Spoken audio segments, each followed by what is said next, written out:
अस्सलामुअलैकुम। आज की इस वीडियो में मैं बताऊंगा कि एक वकील की कोर्ट में अपने क्लाइंट को और केस को लेकर क्या जिम्मेदारियां बनती हैं। अगर एक वकील एक केस में पेश नहीं होता और ये उज़र लेता है कि मैं दूसरे कोर्ट में मसरूफ़ था तो उसकी क्या कानूनी वैल्यू है और जो जजमेंट है इस हवाले से वो क्या कहती है। आज बहुत सारी चीज़ों को डिस्कस करेंगे और वकला की तरफ से जो उज़रात लिए जाते हैं उनका भी थोड़ा सा हम देखेंगे। वकील के क्या इख्तियारात हैं अपने केसेस को लेके, वकील के क्या इख्तियारात हैं वकालतनामे की हद तक। एक वकालतनामा जब एक क्लाइंट अपने वकील को देता है तो उसकी क्या कानूनी वैल्यू होती है, क्या कानूनी जो है वो इख्तियार होता है।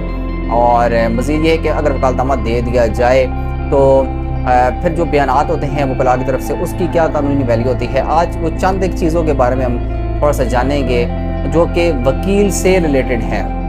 तो फर्स्ट ऑफ ऑल मैं आपको बताता हूँ कि अगर एक जो क्लाइंट है वो एक वकील को वकालतनामा दे देता है तो वकालतनामा हमेशा पढ़ के देना चाहिए। उस वकालतनामे पे बहुत सारी चीज़ें लिखी होती हैं जो आप साइन करते हैं कि जिसमें उस पर बाकायदा लिखा होता है कि वकील मेरे केस में पेश हो, मेरे केस में बयान दे, मेरे केस में दरख्वास्त दे, मेरे केस में जवाब दरख्वास्त दे, मेरे जो केस है ये पुटअप करे मेरे, यानी कि अगर आप एक केस आपके खिलाफ दायर हो चुका है तो मेरे इस केस में जवाब दावा दे, ठीक हो गया, मज़ीद दरख्वास्त हाय दे।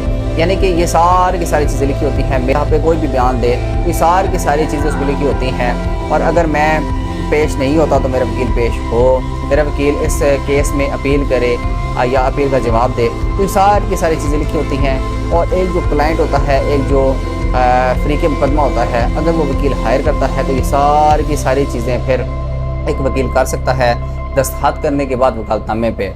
और उसके बाद फिर एक जो साइल होता है वो ये उज़र नहीं ले सकता कि नहीं जी मैंने तो इजाज़त नहीं दी थी अपने वकील को कि वो ये काम करता, क्योंकि जो बुनियादी इजाज़त है वो तो आप दे चुके हैं अपने मुकदमा में। तो आगे फर्दर फिर आप ये परसू नहीं ले सकते। तो फिर आगे आप फर्दर ये जो डिफेंस है ये नहीं ले सकते कि नहीं जी ये तो जो बयान है ये मेरे यहाँ पे नहीं हुआ। इस हवाले से जो जजमेंट है वो आपने कोट करनी है। उसमें है PLD 2020 सिंध और इसका जो पेज है वो 74 है और 2017 CLC 1736। ये दो जजमेंट हैं और इसमें वकील जो है उसके हवाले से बात की गई है। और एक वकील और मुख्तार में क्या फ़र्क होता है, क्या वकील अपने ही केस में मुख्तार आम और मुख्तार ख़ास बन सकता है या नहीं बन सकता, इस चीज़ को भी डिस्कस किया हुआ है। और बाकायदा ये कहा हुआ है कि एक वकील अपने ही केस में मुख्तार आम या मुख्तार ख़ास नहीं हो सकता। अब इसमें मज़ीद आपको बताता हूँ कि अगर फ़र्ज़ किया एक वकील मुकर्रर हुआ एक केस में और उस केस में या तो उसने खुद फिर अपील की, उसके खिलाफ डिग्री हुआ, या उसके हक में डिग्री हुआ और मुखालिफ वकील ने, मुखालिफ फरीक ने अपील कर दी, तो जब अपील हो गई तो क्या ये वकील बगैर किसी वकालतनामे के पेश हो सकता है। तो इस हवाले से जो जजमेंट है वो मैं आपको बताऊंगा और उसमें बाकायदा ये मेंशन है कि वकील बिल्कुल पेश हो सकता है। उसकी जो वजह है उन्होंने ये टेक्निकल वजह बताई है कि चूँकि जो अपील होती है वो दावे की ही आगे चलती सूरत होती है, लिहाजा चलती सूरत में यानी कि अपील जो है वो पार्ट है दावे का किसी भी केस का, तो लिहाजा वकील पेश हो सकता है। और उसमें जो जजमेंट है वो है 2010 CLC 1085 2010 CLC 1085। इसको आपने पढ़ लेना है। तो वकील की अथॉरिटीज़ बयान की गई ऊपर मैंने आपको बताया है। उस हवाले से मज़ीद एक दो जजमेंट्स आपको हवाला दिए देता हूँ, ये भी आपने पढ़ लेनी है।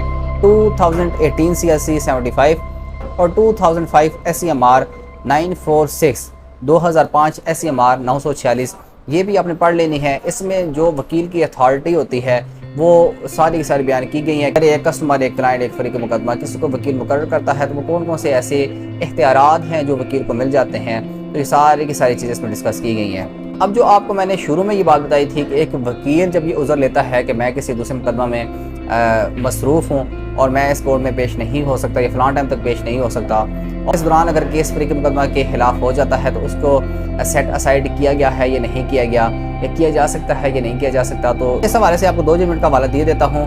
2017 MLD 1157 and PLD 1986 supreme court 467, PLD 1986 supreme court 467। ये दो जजमेंट्स हैं जिनमें बाकायदा ये बात की गई है। जो एक जो जजमेंट है इसमें बाकायदा जो फरीक मुकदमा था उसकी जो शहादत थी वो शहादत जमा करवाने पर उसके शहादत ख़त्म कर दी गई।